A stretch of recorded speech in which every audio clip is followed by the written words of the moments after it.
Last moment revision में आपका स्वागत है दोस्तों। इस वीडियो में हम लोग 2018 के ग्रुप डी में जितने भी क्वेश्चन आए थे जनरल साइंस का, उसका हम लोग सोल्यूशन देख रहे हैं। देखिए, इस वीडियो से आपका सारा कॉन्सेप्ट क्लियर हो जाएगा और जितने भी डाउट होंगे वो सारा का सारा खत्म हो जाएंगे। तो बने रहिए इस चैनल के साथ, लास्ट मोमेंट रिवीजन के साथ। तो चलिए शुरू करते हैं। अगर आपको ये वीडियो अच्छा लगता है तो कमेंट बॉक्स में ज़रूर बताइएगा। तो चलिए आज का सेशन शुरू करते हैं। आज का पहला क्वेश्चन देखते हैं, क्वेश्चन नंबर 219। देखिए, एक वस्तु को एक अवतल दर्पण के सामने उसके फोकस बिंदु और वक्रता केंद्र के बीच स्थित एक बिंदु पर रखा जाता है, तो उसमें निर्मित होने वाली प्रतिबिंब कैसी होगी। देखिए, इसका सही आंसर क्या होगा? वास्तविक एवं उल्टा। देखिए, अवतल दर्पण में कुल कितने प्रतिबिंब बनते हैं, इसका सारा हम लोग देखते हैं। देखिए, ये रहा अवतल दर्पण। इसको यहाँ पर क्या बोला जाता है? इसको यहाँ पर यह बोला जाता है, यहाँ सिर आता है। इसको फोकस बिंदु बोला जाता है, इसको वक्रता केंद्र बोला जाता है, ठीक है। और इसको क्या बोला जाता है? पी बोला जाता है। देखिए, वस्तु कहाँ कहाँ पर रखा सकता है? यहाँ अनंत पर रखा सकता है कहीं पर, फिर सी के परे रखा सकता है। देखिए, यहाँ पर बनाते हैं हम लोग एक चार्ट। यहाँ पर हो गया वस्तु की स्थिति, ठीक, वस्तु की स्थिति हो गया। प्रतिबिंब की स्थिति, प्रतिबिंब की स्थिति हो गया यहाँ पे, ठीक। यहाँ पर प्रतिबिंब का आकार हो जाएगा, प्रतिबिंब का आकार। और यहाँ पर प्रतिबिंब की प्रकृति, ठीक, प्रतिबिंब की प्रकृति किस तरह का बनेगा। देखिए, हम लोग वस्तु को कहाँ कहाँ रख सकते हैं। अगर वस्तु को मान लिया जाए अनंत पर रखा जाए, पहला केस कहाँ पर? वस्तु कहाँ पर है? अनंत पर है। देखिए, जब अनंत पर रहता है तो प्रतिबिंब कहाँ बनता है? देखिए, जब वस्तु अनंत पर रहता है तो प्रतिबिंब कहाँ बनता है? फोकस पर बनता है। तो प्रतिबिंब कहाँ बनेगा इसका? फोकस दूरी पर। कहाँ बनेगा? फोकस एफ पर बनेगा। और इसका आकार क्या कैसा होगा? देखिए, जब वस्तु अनंत पर रहता है तो उसका प्रतिबिंब कहाँ बनता है? फोकस पर बनता है। और वस्तु का आकार कैसा होता है? बहुत ही छोटा है। कैसा होता है? बहुत ही छोटा है, जस्ट लाइक पॉइंट जैसा रहता है। और देखिए, इसमें प्रतिबिंब की प्रकृति कैसा रहता है? ये रहता है वास्तविक एंड उल्टा, वास्तविक एंड उल्टा। अब देखिए, अनंत के बाद हम लोग वस्तु को कहाँ रख सकते हैं? सी से पीछे रख सकते हैं। तो देखिए, दूसरा केस में क्या हो जाएगा? वस्तु को कहाँ रख सकते हैं? सी के पीछे रख सकते हैं। देखिए, जब वस्तु को सी के पीछे रखा जाता है तो प्रतिबिंब कहाँ बनता है?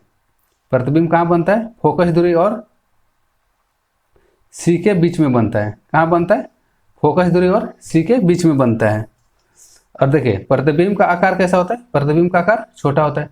जब वस्तु को सी के पीछे रखा जाता है तो प्रतिबिंब कहाँ बनता है? यहाँ पर बनता है, सी और एफ के बीच में। और इसकी प्रकृति कैसा होता है? ये भी वास्तविक एंड उल्टा होता है। ये भी कैसा होता है? वास्तविक एंड उल्टा होता है। अब देखिए, नेक्स्ट कंडीशन क्या आता है? देखिए, वस्तु को सर्वप्रथम कहाँ रखें? अनंत पर। फिर कहाँ रखा गया? सी के पीछे। अब देखिए, वस्तु को हम लोग यहाँ रखते हैं। देखिए, जब वस्तु को तीसरा केस में जब सी पर रखा जाता है, जब सी पर रखा जाता है यानी कि वक्रता केंद्र पर, सी को बोला जाता है वक्रता केंद्र, ठीक है। जब वस्तु को सी पर रखा जाता है तो प्रतिबिंब कहाँ बनेगा? देखिए, जब वस्तु सी पर आता है तो प्रतिबिंब कहाँ बनेगा? सी पर ही बनेगा। जब वस्तु सी पर आता है तो प्रतिबिंब कहाँ बनेगा? सी पर ही बनेगा। और प्रतिबिंब का आकार कैसा रहता है? समान आकार रहता है, ठीक है, समान आकार का बनता है। यानी कि जितना आकार वस्तु का रहेगा उतना ही आकार किसका रहेगा? प्रतिबिंब का। और प्रतिबिंब की प्रकृति कैसा रहेगा? वास्तविक एंड उल्टा, वास्तविक एंड उल्टा रहेगा, ठीक। अब देखिए, प्रतिबिंब, अब प्रतिबिंब की स्थिति कहाँ हो जाएगी? प्रतिबिंब अब सी और एफ के बीच में रहेगा। तो नेक्स्ट केस देख लेते हैं, फोर्थ नंबर, वक्रता केंद्र एंड फोकस दूरी के मध्य वस्तु को रखने पर। देखिए, जब वस्तु को सी और एफ के बीच रखा जाता है तो इसका प्रतिबिंब कहाँ बनता है? इसका प्रतिबिंब बनेगा वक्रता केंद्र के पीछे। कहाँ बनेगा? सी के पीछे बनता है। इसका आकार कैसा होता है? देखिए, सी के पीछे बनता है और इसका आकार कैसा होगा? बड़ा होगा। और इसकी प्रकृति कैसे होता है? ये भी होता है वास्तविक एंड उल्टा होता है। ये भी कैसा होता है? वास्तविक एंड उल्टा होता है। अब देखिए, पांचवा कंडीशन, पांचवा कंडीशन में अब वस्तु को कहाँ रखा जा सकता है? वस्तु को यहाँ पर रखा जा सकता है, एफ पर रखा जाता है। देखिए, जब वस्तु को एफ पर रखा जाता है, कहाँ रखा जाता है? बस जब वस्तु को फोकस दूरी पर, फोकस बिंदु पर रखा जाता है तो प्रतिबिंब कहाँ बनता है? प्रतिबिंब बनता है अनंत पर। प्रतिबिंब कहाँ बनता है? अनंत पर बनता है। और प्रतिबिंब का आकार कैसा रहता है? देखिए, प्रतिबिंब का आकार कैसा रहता है? बहुत ही बड़ा, बहुत बड़ा रहता है, ठीक है। और इसकी प्रकृति कैसा रहता है? इसकी प्रकृति होती है वास्तविक एंड उल्टा होता है। अब देखिए, अब नेक्स्ट केस कहाँ पर होगा? अब वस्तु को यहाँ पर रखा जाएगा, पी और एफ के मध्य में, ध्रुव और फोकस दूरी के मध्य में। कहाँ पर? ध्रुव पी एंड एफ के बीच में रखा जाएगा, ध्रुव पी एंड एफ के बीच में रखा जाएगा। देखिए, जब वस्तु को पी और एफ के बीच में रखा जाता है तो प्रतिबिंब कहाँ बनता है? प्रतिबिंब बनता है दर्पण के पीछे बनता है। तो प्रतिबिंब कहाँ बना जाता है? दर्पण के पीछे। प्रतिबिंब कहाँ बनेगा? दर्पण के पीछे बनेगा। और इसका आकार कैसा होगा? इसका आकार बहुत बड़ा होता है, बड़ा होता है, ठीक है। और देखिए प्रतिबिंब की प्रकृति कैसे होती है, यहाँ पर देखिए जो प्रतिबिंब बनता है आभासी एवं सीधा बनता है। कैसा बनता है? आभासी एवं सीधा बनता है।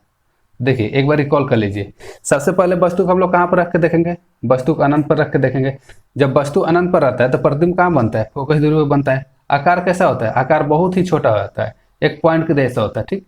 और प्रतिबिंब की प्रकृति कैसी होती है? वास्तविक एवं उल्टा होता है। देखिए अनंत से हम लोग कहाँ आते हैं? सी के जस्ट पीछे। अगर वस्तु को वक्रता केंद्र के पीछे रखा जाता है तो प्रतिबिंब कहाँ बनता है? देखिए जब वस्तु को सी के पीछे रखा जाता है तो प्रतिबिंब कहाँ बनता है? फोकस दूरी और वक्रता केंद्र के मध्य बनता है। और प्रतिबिंब का आकार कैसा होता है? प्रतिबिंब का आकार छोटा होता है। प्रकृति कैसा होता है? वास्तविक एवं उल्टा होता है। थर्ड कंडीशन में क्या लिए? जब वस्तु को सी पर रखा जाता है यानी कि वक्रता केंद्र पर रखा जाता है तो प्रतिबिंब कहाँ बनता है? वक्रता केंद्र पर ही बनता है। और उसका आकार कैसा रहता है? समान आकार का रहता है। और उसकी प्रकृति कैसी रहती है? वास्तविक एवं उल्टा रहता है। नेक्स्ट कंडीशन क्या आता है? जब वस्तु को सी और एफ के बीच रखा जाता है। देखिए जब वस्तु को सी और एफ के बीच रखा जाता है तो प्रतिबिंब कहाँ बनता है?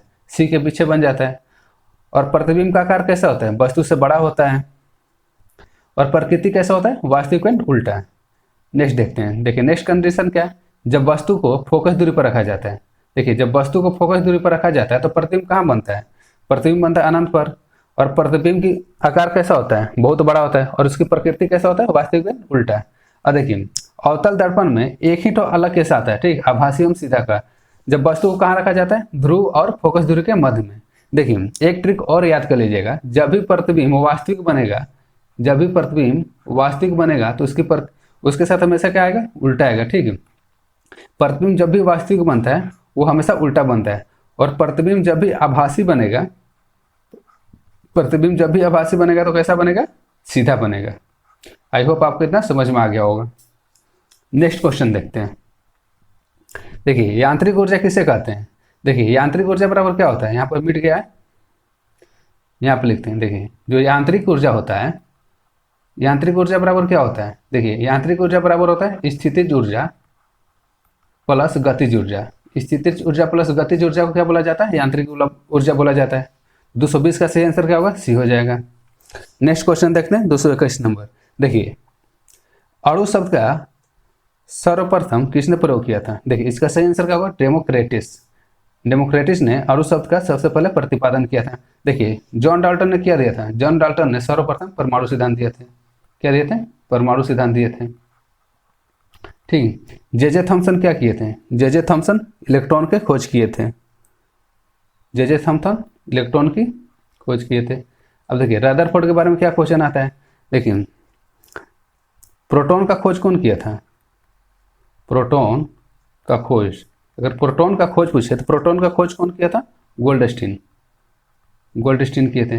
अगर क्वेश्चन ये पूछे कि प्रोटॉन का नामकरण कौन किया था, तो प्रोटॉन का नामकरण कौन किया था? रदरफोर्ड किया था, ठीक। तो अणु शब्द किसने प्रतिपादित किया था? इसका सही आंसर क्या होगा? डेमोक्रेटिस होगा, ठीक है। नेक्स्ट क्वेश्चन देखते हैं। देखिए आगरा शहर के संस्थापक कौन माने जाते हैं? देखिए आगरा शहर के संस्थापक कौन माने जाते हैं? सिकंदर लोदी। लोदी किस वंश से संबंध रखते थे? लोदी वंश से। देखिए लोदी वंश के संस्थापक कौन थे? अगर लोदी वंश के संस्थापक पूछे, लोदी वंश के संस्थापक कौन थे? बलहल लोदी। कौन थे? बहलोल लोदी। यहाँ पर लिख देते हैं बहलोल लोदी थे, ठीक है, बहलोल लोदी। अगर क्वेश्चन ये पूछे कि लोदी वंश का अंतिम शासक, लोदी वंश का अंतिम शासक कौन था, तो लोदी वंश का अंतिम शासक कौन था? इब्राहिम लोदी। कौन था? इब्राहिम लोदी। अंतिम वंश का अंतिम शासक कौन थे? सॉरी, लोदी वंश का अंतिम शासक कौन था? इब्राहिम लोदी थे। और संस्थापक कौन थे? बहलोल लोदी। नेक्स्ट क्वेश्चन देखते हैं। देखिए एक वस्तु को अवतल दर्पण के सामने उसके वक्रता केंद्र और फोकस बिंदु के बीच स्थित एक बिंदु पर रखा जाता है। कहाँ कहाँ पर रखा जाता है? वक्रता केंद्र और फोकस बिंदु के बीच, ठीक। देखिए यहां से हम लोग समझ सकते हैं, जब वस्तु को वक्रता केंद्र और फोकस दूरी के मध्य रखा जाता है तो प्रतिबिंब कहाँ बनता है? सी के पीछे बनता है। तो इसका सही आंसर क्या होगा? सी होगा। 223 का सही आंसर क्या होगा? वक्रता केंद्र के पर किसी बिंदु पर। नेक्स्ट क्वेश्चन देखते हैं। माता पिता के संतान में शारीरिक या मानसिक गुणों के संचरण को क्या कहा जाता है? देखिए उसको क्या बोला जाता है? आनुवांशिकता बोला जाता है। आनुवांशिकता, ठीक है। आनुवांशिकता का जनक किसे माना जाता है? अगर क्वेश्चन ये पूछे कि आनुवांशिकता का जनक किसे माना जाता है, तो मेंडलीव को माना जाता है। किसको माना जाता है? मेंडलीव को माना जाता है। नेक्स्ट क्वेश्चन देखते हैं। देखिए 225 नंबर। भारत और चीन के बीच की सीमा रेखा क्या कहलाती है? देखिए भारत और चीन के बीच कौन सी सीमा रेखा है? मैकमोहन रेखा। 225 का आंसर क्या हो जाएगा? सी। देखिए मैकमोहन रेखा कब खींचा गया था? 1914 में। 1914 में खींचा गया था। अब देखिए पाक स्टेट कहाँ पड़ता है? जो पाक स्टेट है भारत एंड श्रीलंका के बीच। पाक स्टेट कहाँ? भारत एंड श्रीलंका के बीच।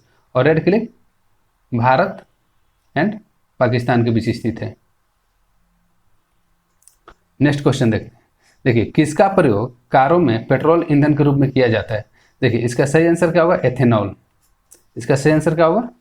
एथेनॉल। एथेनॉल का प्रयोग किसमें किया जाता है? एथेनॉल का प्रयोग कारों में पेट्रोल ईंधन के रूप में किया जाता है। देखिए एथेनॉल को और क्या बोला जाता है?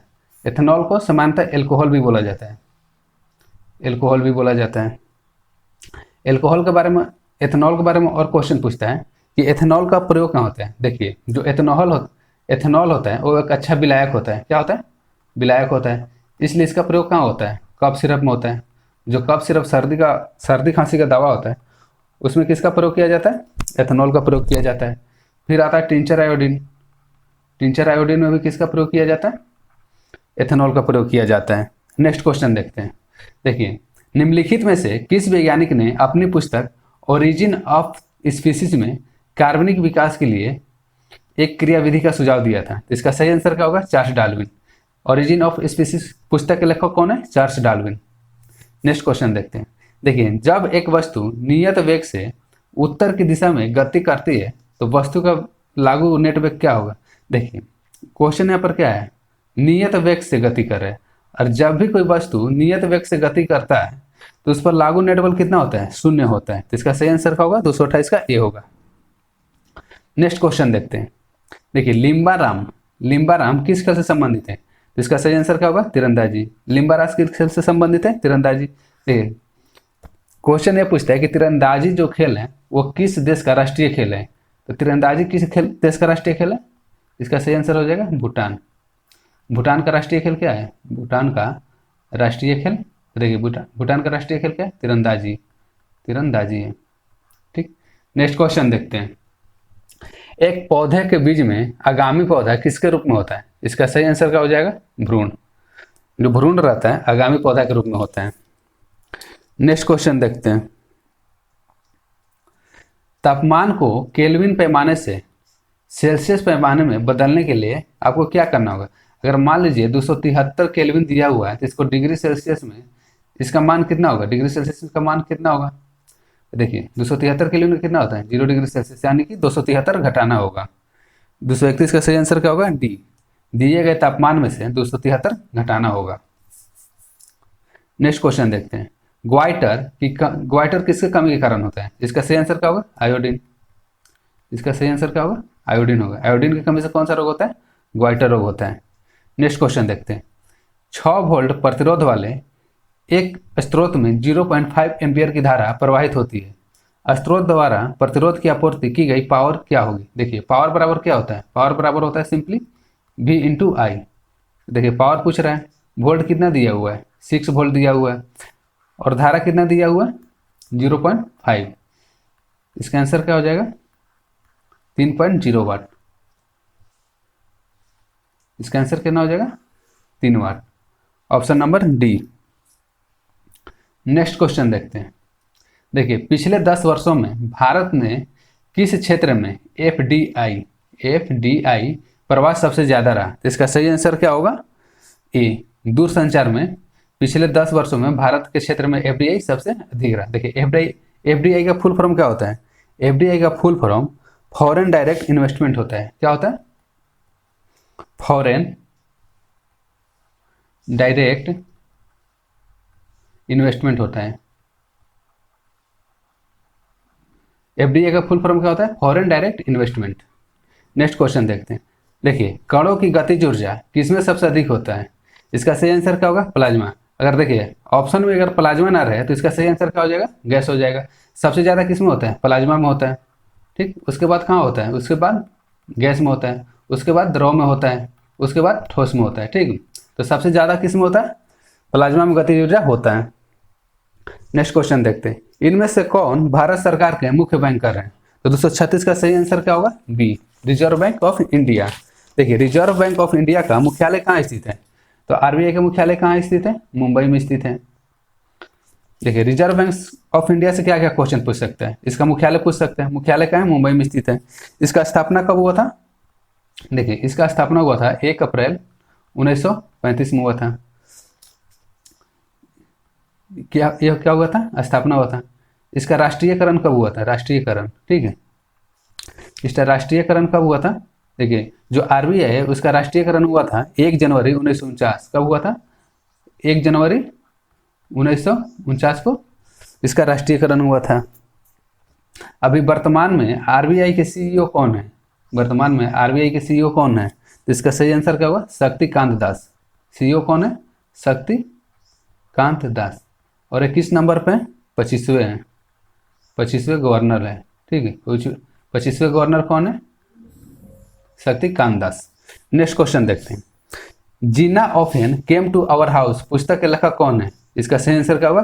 किरण दोषी। 237 का सही आंसर क्या होगा? किरण दोषी। Jeena often came to our house पुस्तक के लेखक कौन है? किरण दोषी।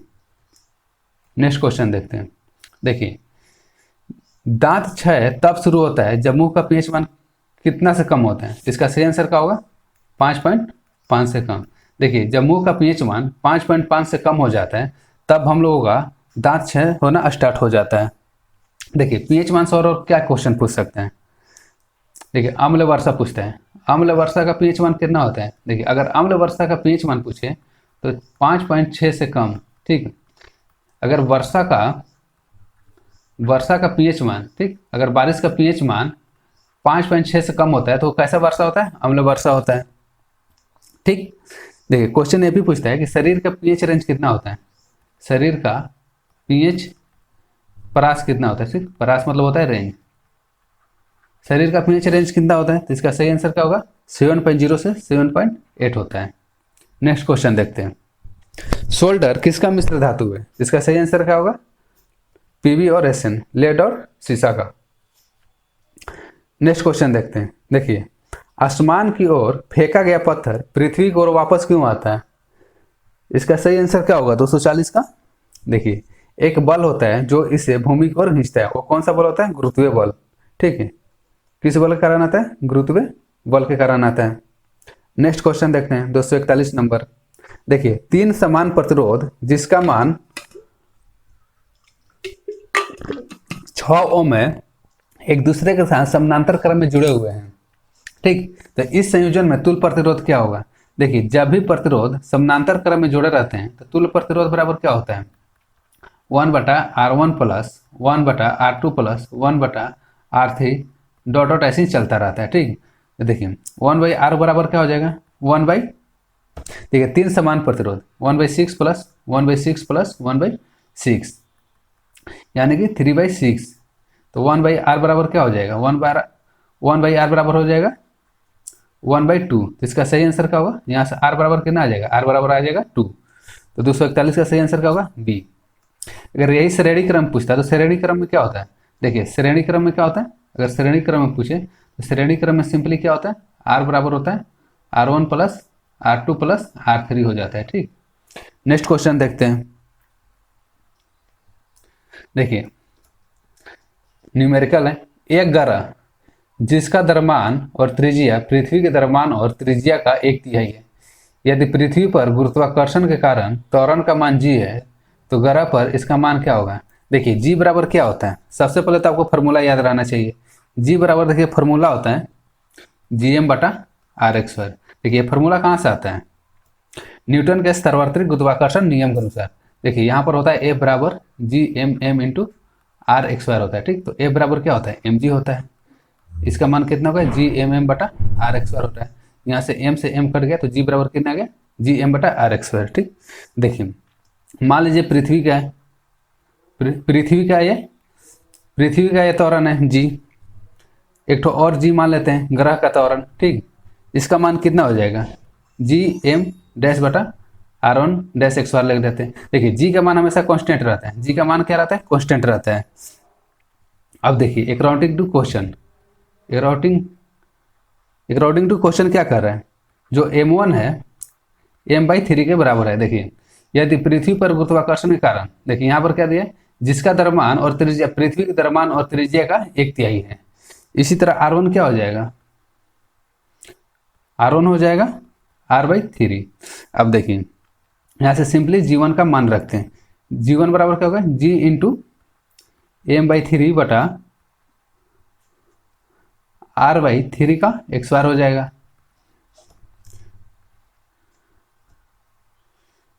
जी एम बटा 3 R x² बटा 9 हो जाएगा।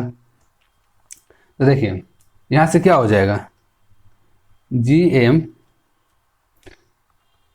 ये ऊपर चल जाएगा इंटू R x² 3 हो जाएगा, ठीक। यहाँ से 3 हो जाएगा। अब देखिए इसका मान किसके बराबर है, इसका मान जी के बराबर है, इसका मान किसके बराबर है, जी के मान है। तो जी1 बराबर क्या हो जाएगा, 3g हो जाएगा, ठीक। आई होप आपको ये समझ में आया होगा। देखिए क्वेश्चन ये भी पूछता है कि जी का मान कितना होता है। तो देखिए जी का मान कितना होता है, जी का मान आपसे पूछे तो जी का मान होता है 6.67 इंटू 10⁻⁻11 न्यूटन मीटर एक्सवायर पर केजी एक्सवायर होता है, ठीक। और जी को क्या बोला जाता है, सार्वत्रिक गुरुत्वाकर्षण का नियतांक, सार्वत्रिक गुरुत्वाकर्षण नियतांक बोला जाता है, ठीक। आई होप आपको ये समझ में आ गया। फिर भी आपको एक बार समझा देते हैं। देखिए एक ग्राम मान लें जिसका द्रव्यमान और त्रिज्या पृथ्वी के द्रव्यमान और त्रिज्या का 1/3 है। देखिए त्वरण बराबर क्या होता है, जी एम बटा R x² होता है। क्वेश्चन क्या कर रहा है, क्वेश्चन क्या कर रहा है, जो पृथ्वी, देखिए द्रव्यमान और त्रिज्या कितना है, पृथ्वी की त्रिज्या का 1/3 है, तो इसको 1/3 ले लेते हैं और सिंपली मान पुट कर देते हैं। तो काट छाट के कितना आएगा, देखिए यहाँ पर आ रहा है G M R x² into 3, तो इसका मान किसके बराबर है, जी का मान है। तो जी1 बराबर क्या हो जाएगा, 3g हो जाएगा। तो इसका सही आंसर क्या होगा, ए। 242 का सही आंसर क्या होगा, ए। देखिए कभी कभी ये मान भी पूछ देता है कि कैपिटल जी का मान कितना होता है। तो कैपिटल जी का मान होता है 6.67 इंटू 10⁻⁻11 न्यूटन मीटर एक्सवायर पर केजी एक्सवायर। नेक्स्ट क्वेश्चन देखते हैं। देखिए निम्नलिखित में से तत्वों का कौन सा वर्गीकरण परमाणु संख्या पर आधारित है। तो देखिए कौन सा आधारित है, आधुनिक आवर्त सारणी। आधुनिक आवर्त सारणी कौन दिए थे, मोसले। कौन दिए थे, मोसले। आधुनिक आवर्त सारणी में ये भी क्वेश्चन पूछता है कि कितने वर्ग हैं और कितने आवर्त हैं। तो वर्गों की संख्या कितना है, वर्गों की संख्या 18 है, आवर्त की संख्या कितना है, 7 है। मेंडलीव आवर्त सारणी, मेंडलीव को क्या बोला जाता है, आवर्त सारणी का जनक बोला जाता है। मेंडलीव को आवर्त सारणी का जनक बोला जाता है। और मेंडलीव का आवर्त सारणी किस पर आधारित है, परमाणु द्रव्यमान पर आधारित है। किस पर आधारित है, परमाणु द्रव्यमान पर आधारित है। देखिए यहाँ पर दो ठो और दिया हुआ है, डेबोनियर का त्रिक सिद्धांत और न्यूलैंड्स का अष्टक नियम। देखिए इसको हम लोग भी अच्छे से समझ सकते हैं, क्योंकि जब आप लोग आगे क्वेश्चन बनाइएगा तो इससे रिलेटेड बहुत सारे प्रश्न आएंगे। देखिए डेबोनियर का त्रिक सिद्धांत क्या कहता था। देखिए मान लीजिए कोई तत्व है ए और सी, ठीक। तो देखिए ए और सी का जो औसत होता है, मान लीजिए ए और सी का औसत भी है तो दूसरा तत्व होगा। देखिए जो डेबोनियर था वो कुल कितने त्रिक सिद्धांत दिए थे, डेबोनियर ने कुल 3 त्रिक दिए थे। कितने दिए थे, 3 त्रिक दिए थे। पहला कौन सा था, देखिए क्लोरीन था, ब्रोमीन था, आयोडीन था। देखिए क्लोरीन का परमाणु संख्या कितना होता है, 35.5 होता है। आयोडीन का कितना होता है, आयोडीन का होता है 127। और ब्रोमीन का कितना होता है, 80। एक ठो ये हो गया। दूसरा क्या दिए थे, लिथियम दिए थे, पोटेशियम और सोडियम, ठीक है। लिथियम का कितना होता है, 7 होता है। पोटेशियम का कितना होता है, 39 होता है। और सोडियम का कितना होता है, 23 होता है, ठीक। देखिए जो डेबोनियर के अनुसार क्या होता है, डेबोनियर के अनुसार किन्हीं दो तत्वों का परमाणु द्रव्यमान का औसत दूसरे के तत्व के परमाणु द्रव्यमान के बराबर होता है। तो इसके अनुसार क्या हो जाएगा, देखिए लिथियम प्लस पोटेशियम बराबर, अगर 2 निकाला जाए तो इसका सोडियम का बराबर आना चाहिए। तो देखिए लिथियम का कितना होता है, लिथियम का 7 होता है। पोटेशियम कितना होता है, 39 होता है बटा 2, ठीक है। 39 और 7 कितना होगा, 46 हो जाएगा। 46 बटा 2 कितना आ जाएगा, 23 आ जाएगा। यही था डेबोनियर का सिद्धांत। और एक ठो और दिए थे, देखिए कैल्शियम दिए थे कैल्शियम, स्ट्रेंशियम और बेरियम। कैल्शियम का कितना होता है 40 होता है, स्ट्रेंशियम का कितना होता है 137 होता है, बेरियम का 137 होता है, और स्ट्रेंशियम का कितना होता है 87.5।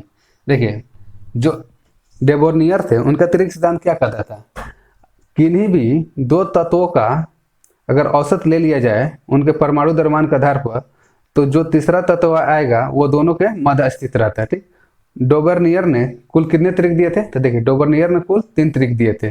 पहला कौन सा था, क्लोरीन, ब्रोमीन, आयोडीन। दूसरा का कौन था, लिथियम, सोडियम, पोटेशियम। उसी तरह से कौन दिए थे, कैल्शियम, स्टेंशन और बेरियम। ठीक, अब देखिए न्यूलैंड्स का अष्टक नियम, न्यूलैंड्स के अष्टक नियम से क्या क्या क्वेश्चन पूछता है। देखिए न्यूलैंड्स का अष्टक नियम से सबसे पहले ये क्वेश्चन पूछता है कि जो न्यूलैंड्स का अष्टक नियम था वो कितने तत्वों तक मान था, ये कैल्शियम तक ही मान था। कितने तक मान था, कैल्शियम तक ही मान था। न्यूलैंड्स के अष्टक नियम के अनुसार टोटल कितने तत्व थे, देखिए न्यूलैंड्स के अष्टक नियम के अनुसार टोटल कितने तत्व थे, 56 तत्व थे। 56वां तत्व कौन सा था, 56वां धातु था थोरियम। 56वां तत्व कौन सा था, थोरियम। अगर प्रथम तत्व बोलते, अगर प्रथम, तो प्रथम कौन सा था, हाइड्रोजन था। ठीक, आई होप आपको यह समझ में आ गया होगा। नेक्स्ट क्वेश्चन देखते हैं। देखिए जब किसी वस्तु के मुक्त रूप से गिरने के दौरान, देखिए किसी वस्तु के मुक्त रूप से गिरने के दौरान निम्नलिखित में से कौन सी ऊर्जा इसके रास्ते में किसी एक बिंदु पर बढ़ जाती है। देखिए जब भी कोई वस्तु मोशन में रहता है तो उसमें कौन सी ऊर्जा रहती है, उसमें रहता है हमेशा गतिज ऊर्जा। 245 का सही आंसर क्या हो जाएगा, बी, गतिज ऊर्जा। नेक्स्ट क्वेश्चन देखते हैं। जब देखिए एक कार उच्च गति से चल रही है, यह किस ऊर्जा से युक्त होती है। देखिए इसका भी सही आंसर क्या होगा, 246 का ए। देखिए जिस वस्तु में गति होता है वो कौन सा ऊर्जा होता है, उसमें गतिज ऊर्जा होता है। नेक्स्ट क्वेश्चन देखते हैं 247। देखिए जब प्रकाश की किरण सघन माध्यम से विरल माध्यम में जाती है तो क्या होता है। देखिए आपको एग्जाम्पल से समझाते हैं। ठीक, मान लीजिए सघन माध्यम है, ये कैसा माध्यम है, सघन माध्यम है, और ये कैसा माध्यम है, विरल माध्यम। देखिए सघन का मतलब क्या होता है, सघन का मान लीजिए मतलब होता है भीड़ भाड़ वाला इलाका। क्या होता है, भीड़ भाड़ वाला इलाका। और विरल का मतलब क्या होता है, खाली जगह। क्या होता है, खाली जगह। खाली जगह मतलब क्या, कम भीड़ भाड़, कम भीड़ भाड़ होता है। देखिए जैसे कि हम लोग डेली लाइफ पर एग्जाम्पल देके समझते हैं। मान लीजिए यहाँ पर बहुत सारा भीड़ है, ठीक, बहुत सारा भीड़ है। अगर आप यहाँ से गति करते हुए, भीड़ से होते हुए अगर आप खाली स्थान पर जाएंगे तो क्या होगा, खाली स्थान पर जाएंगे तो आपका गति खुद पर खुद बढ़ जाएगा। और जब गति बढ़ेगा तो आप इधर नहीं आएगा, भीड़ तरफ नहीं आएगा, आप किधर जाएंगे, आगे बढ़ेंगे। देखिए कहना क्या जा रहा है, जब प्रकाश की किरण सघन माध्यम से, ठीक, ये हो गया सघन माध्यम, सघन माध्यम से विरल माध्यम में प्रवेश करता है तो क्या होता है। देखिए जब भी कोई प्रकाश की किरण सघन माध्यम से विरल माध्यम पर प्रवेश करता है तो क्या होता है, उसकी गति बढ़ जाती है। क्या होता है, गति बढ़ जाती है। और वो कहाँ जाता है, ये अविलंब हो गया, ये हो गया अविलंब, और अविलंब से दूर झुक जाती है। ठीक, सिंपली सघन का मतलब क्या होता है, देखिए सघन का मतलब होता है भीड़ भाड़ वाला इलाका, और विरल का मतलब क्या होता है, खाली जगह, यानी कि कम भीड़ भाड़ वाला इलाका। ठीक, आप खुद सोच के देखिए, जब आप भीड़ भाड़ वाले इलाके से खाली स्थान पर जाइएगा तो आपका चाल ऑटोमेटिक तेज हो जाएगा, और आप भीड़ भाड़ वाला इलाके की तरफ नहीं आना चाहेंगे। तो इसका सही आंसर क्या होगा, इसके अनुसार 247 का बी हो जाएगा। उसकी गति बढ़ जाएगी और वह अविलंब से दूर झुक जाएगा। नेक्स्ट क्वेश्चन देखते हैं। देखिए कौन सा ऊतक पौधों में प्रकाश संश्लेषण हिस्से से सामग्री के लिए परिवहन में मदद करता है। देखिए 248 का आंसर क्या हो जाएगा, ए, फ्लोएम। सामग्री, अगर यही जल पूछता तो जल कौन करता है, जल करता है जाइलम। फ्लोएम कैसा ऊतक है, जटिल अस्थायी ऊतक। फ्लोएम कैसा ऊतक है, जटिल अस्थायी ऊतक का एग्जाम्पल है। नेक्स्ट क्वेश्चन देखते हैं। जब पीएच मान 7 से 14 की ओर बढ़ता है तो क्या दर्शाता है। देखिए इसका सही आंसर क्या होगा, डी, OH माइनस आयन की सांद्रता की वृद्धि। देखिए अगर यही क्वेश्चन पूछे कि जब पीएच मान 7 से 0 की ओर बढ़ता है तो उसमें क्या होता है, जब देखिए जब पीएच मान 7 से 0 की ओर बढ़ता है तो क्या होता है, H प्लस आयन की वृद्धि होती है। क्या होती है, H प्लस आयन की वृद्धि होती है। लेकिन वही जब 7 से 14 की ओर बढ़ता है तो क्या होता है, OH माइनस की वृद्धि होती है। OH माइनस की क्या होती है, वृद्धि होती है। नेक्स्ट क्वेश्चन देखते हैं। देखिए किसी भी समान समूह में मौजूद तत्वों को, किसी भी समान समूह यानी कि वर्ग में मौजूद तत्वों का क्या समान रहता है? इसका सही आंसर क्या होगा? 250 का सही आंसर होगा ए, संयोजी इलेक्ट्रॉनों की संख्या। एग्जाम्पल से समझाते हैं, जैसे कि बेरिलियम हो गया, बेरिलियम के नीचे क्या होता है? मैग्नीशियम आता है, फिर मैग्नीशियम क्या आता है? कैल्शियम आता है। बेरिलियम कितना होता है? 4 होता है। मैग्नीशियम का कितना होता है? 12 होता है। उसी तरह कैल्शियम का कितना होता है? 20 होता है। देखिए 20 होता है, इसका 2 होगा, 2 होगा। देखिए 2 8 2, इसी तरह 2 8 8 2। देखिए संयोजी इलेक्ट्रॉन किसे कहते हैं? संयोजी इलेक्ट्रॉन किसे कहते हैं? किसी भी परमाणु के लास्ट सेल में उपस्थित इलेक्ट्रॉनों की संख्या, लास्ट सेल में उपस्थित इलेक्ट्रॉनों की संख्या को क्या बोला जाता है? संयोजी इलेक्ट्रॉन। अंतिम कक्षा में, ठीक, अंतिम कक्षा में उपस्थित, अंतिम कक्षा में उपस्थित इलेक्ट्रॉनों की संख्या को क्या बोला जाता है? अंतिम कक्षा में उपस्थित इलेक्ट्रॉनों की संख्या को क्या बोला जाता है? संयोजी इलेक्ट्रॉन बोला जाता है। आई होप आपको यह समझ में आ गया होगा।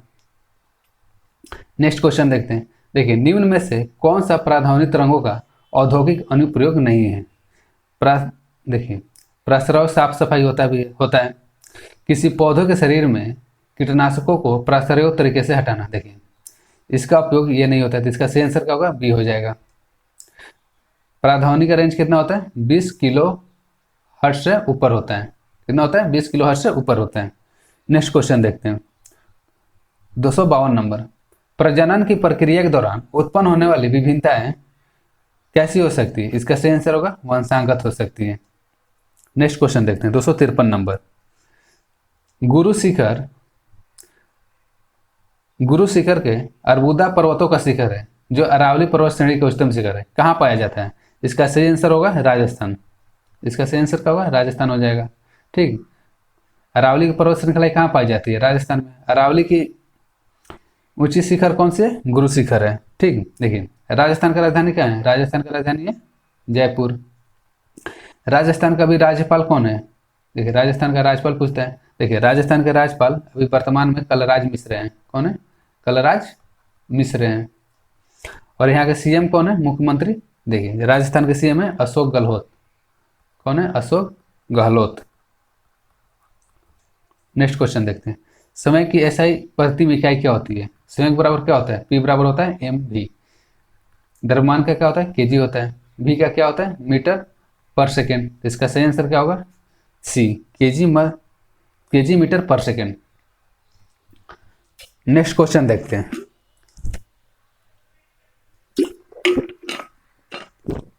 आपातकालीन स्थिति के दौरान निम्नलिखित मौलिक अधिकारों में से कौन सा निलंबित नहीं किया जाता है?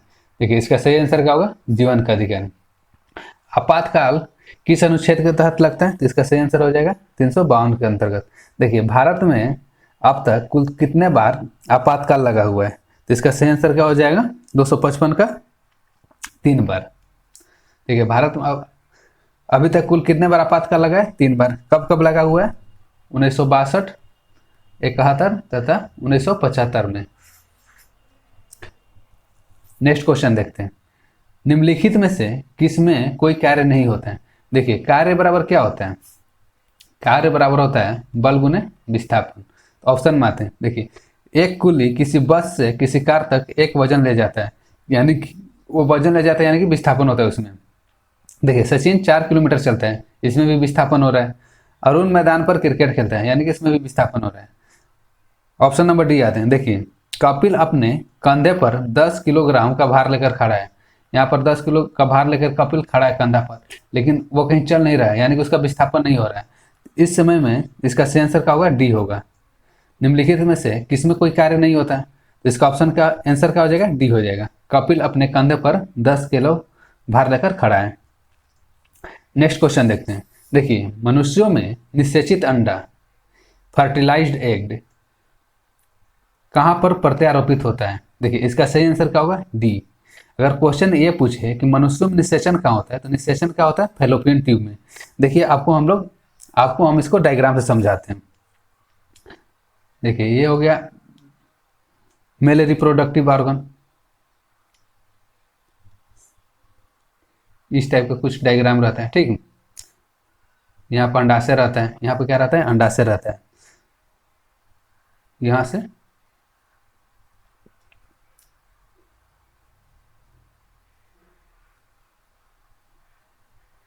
देखिए, इसको क्या बोला जाता है, इसको बोला जाता है गर्भाशय। ये क्या होता है, गर्भाशय होता है। ये क्या होता है, फैलोपियन ट्यूब, फैलोपियन ट्यूब होता है। ठीक, इसको क्या बोला जाता है, ये होता है अंडाशय, ये होता है अंडाशय। यहाँ पर रहता है ग्रीवा। ठीक, और इसको बोला जाता है, ये होता है योनि। ठीक, देखिए अगर क्वेश्चन ये पूछे कि अंडा निषेचित कहाँ होता है, तो निषेचित कहाँ होता है, फैलोपियन ट्यूब में। निषेचन कहाँ होता है, फैलोपियन ट्यूब में होता है, यहाँ पर निषेचन होता है। लेकिन यहाँ पर क्वेश्चन क्या होता है, क्वेश्चन क्या पूछेगा, प्रत्यारोपित कहाँ होता है। जो निषेचित अंडा होता है वो प्रत्यारोपित कहाँ होता है, तो इसका सही आंसर क्या होगा, यहाँ पर गर्भाशय में प्रत्यारोपित होता है। यहीं पर भ्रूण का विकास होता है, यहीं पर क्या होता है, भ्रूण का विकास होता है, और यहीं पर बच्चा जो होता है डेवलप होता है। आई होप आपको ये समझ में आ गया होगा। नेक्स्ट क्वेश्चन देखते हैं। आयरन के वायु की उपस्थिति में जलने पर किसका निर्माण होता है, तो किसका निर्माण होता है, आयरन ऑक्साइड का निर्माण होता है। आयरन ऑक्साइड का फॉर्मूला क्या है, Fe2O3। नेक्स्ट क्वेश्चन देखते हैं। एशियाई खेल संघ, ठीक, एशियाई खेल संघ ने पंडित जवाहरलाल नेहरू द्वारा दिए गए किस शब्द को आदर्श वाक्य के रूप में अपनाया है।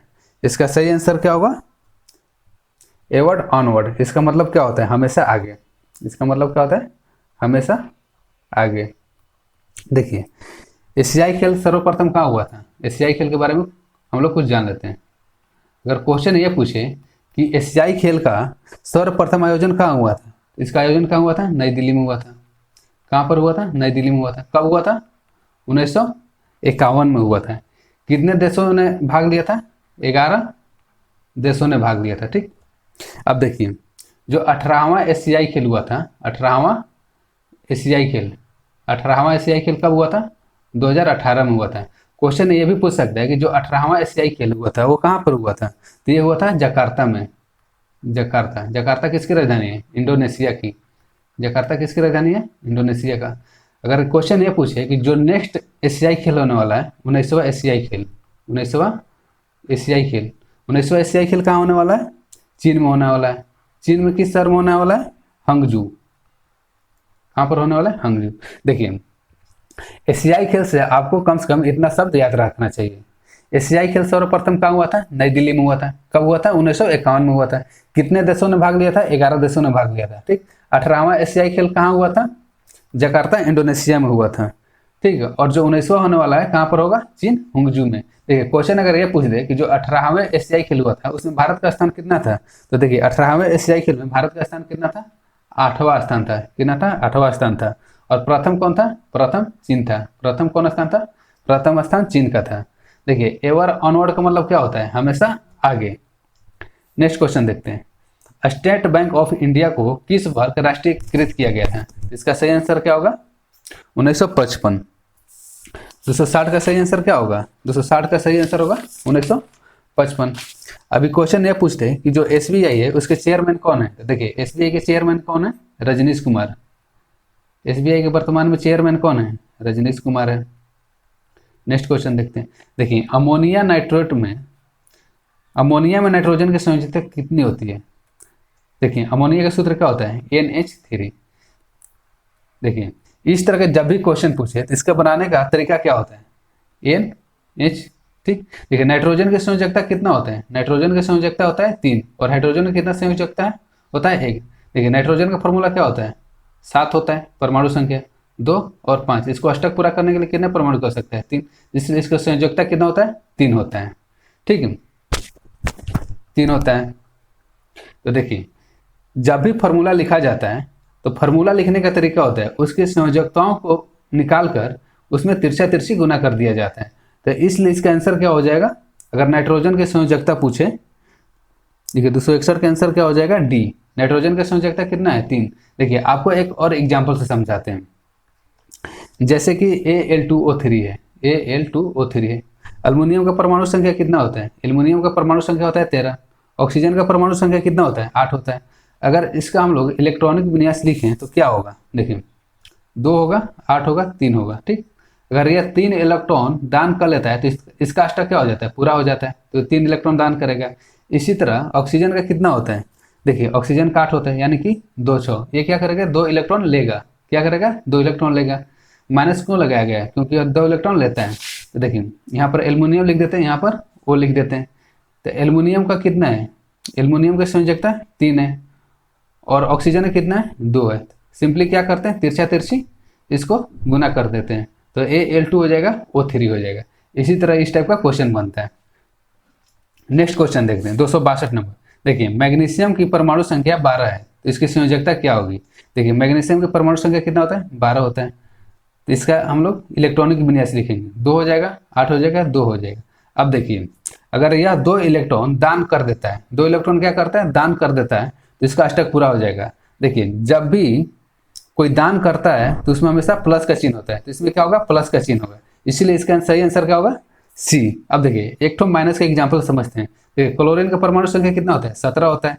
इसको किस तरह से लिख सकते हैं, 2 8 8 2 10 7 17 8 2 10, ठीक 17 हो गया। देखिए इसको क्या चाहिए, इसको 1 इलेक्ट्रॉन चाहिए, यानी कि जब भी कोई धातु 1 इलेक्ट्रॉन मांगता है तो उसमें क्या लगता है, माइनस का चिन्ह लगता है। तो इसका फॉर्मूला क्या हो जाएगा, Cl-1 होगा, Cl-1 हो जाएगा। इस तरह अगर मैग्नीशियम को लिखेंगे तो मैग्नीशियम Mg2+ हो जाएगा। आई होप आपको ये समझ में आ गया होगा। नेक्स्ट क्वेश्चन देखते हैं। देखिए खिलजी वंश का प्रथम शासक कौन था, तो खिलजी वंश का संस्थापक कौन था। देखिए खिलजी वंश का संस्थापक था जलालुद्दीन फिरोज खिलजी।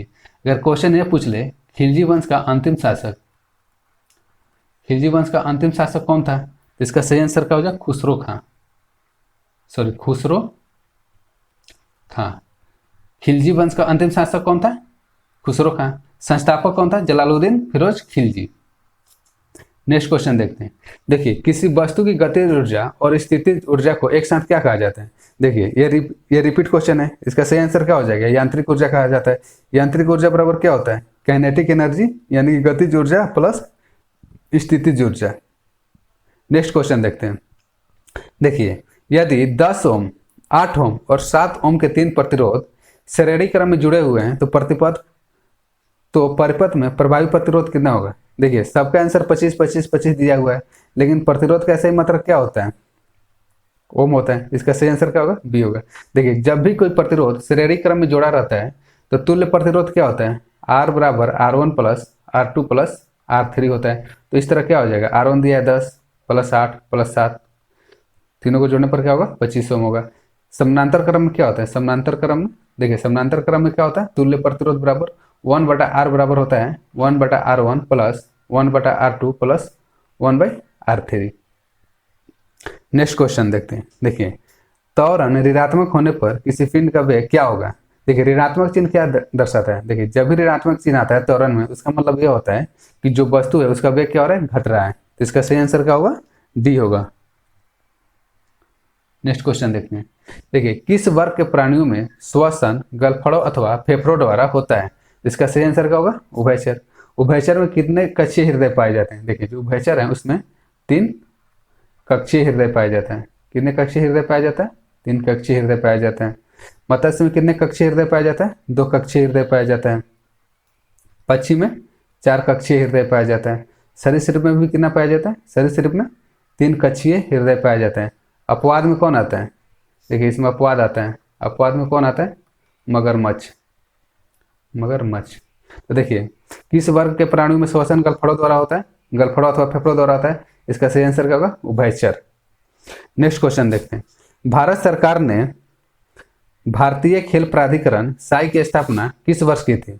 इसका सही आंसर होगा 1984। SAI का फुल फॉर्म क्या होता है, देखिए इसका फुल फॉर्म होता है स्पोर्ट्स अथॉरिटी ऑफ इंडिया। क्या होता है, स्पोर्ट्स अथॉरिटी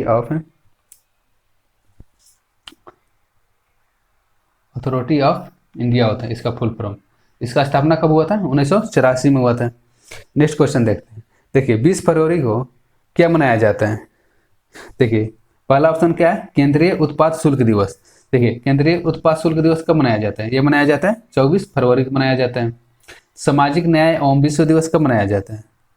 देखिए इसका सही आंसर क्या होगा, 20 फरवरी। 20 फरवरी क्या मनाया जाता है, सामाजिक न्याय का विश्व दिवस। अब देखिए जल दिवस कब मनाया जाता है। देखिए जल दिवस कब मनाया जाता है, 22 मार्च को मनाया जाता है। जल दिवस 22 मार्च को मनाया जाता है। और विश्व विरासत दिवस कब मनाया जाता है? विश्व विरासत दिवस मनाया जाता है 18 अप्रैल। देखिए, चलिए विश्व विरासत दिवस का हम लोग थीम देख लेते हैं। देखिए, जो 2020 का विश्व विरासत दिवस का थीम है वो है साझा संस्कृति, साझा विरासत और साझा जिम्मेदारी। क्या है? साझा संस्कृति, ठीक, साझा विरासत और साझा जिम्मेदारी। ठीक, देखिए विश्व विरासत दिवस कब मनाया जाता है? विश्व विरासत दिवस मनाया जाता है 18 अप्रैल को। विश्व जल दिवस कब मनाया जाता है? 22 मार्च को मनाया जाता है। केंद्रीय उत्पाद शुल्क दिवस कब मनाया जाता है? 24 फरवरी को मनाया जाता है। और 20 फरवरी को क्या मनाया जाता है? सामाजिक न्याय का विश्व दिवस। आई होप आपको ये वीडियो अच्छा लगा होगा। अगर आपको वीडियो अच्छा लगा है तो अपने दोस्तों के साथ शेयर करें और लास्ट मोमेंट रिवीजन चैनल को सब्सक्राइब करें। देखने के लिए धन्यवाद। अब मिलते हैं हम लोग नेक्स्ट वीडियो में।